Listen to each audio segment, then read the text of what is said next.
উনি আমি যে কলেজ থেকে pass out Shyambazar law college, সেই কলেজে উনি পড়তেন। উনি আমাকে এই যেদিন কোর্টে প্রডিউস করা হয় প্রথম দিন, যেদিন আমরা ভিকটিমের সিগনেচার নিয়ে ওয়াকালাতনামাটা ফাইল করি, সেদিন তার পরের দিন রাত্রে উনি আমাকে ফোন করেন।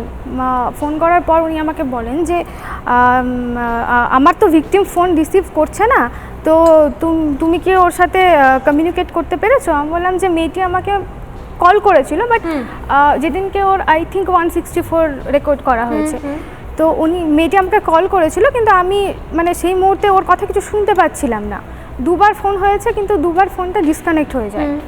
তো আমি বললাম যে হ্যাঁ, আমি কন্ট্যাক্ট করতে পারিনি, আর আমি এই মুহূর্তে কন্ট্যাক্ট করতেও চাই না। আমি আয়োর সাথে কন্ট্যাক্ট করার চেষ্টা করেছি, ভিকটিমকে আমি ডিস্টার্ব করিনি। ওকে।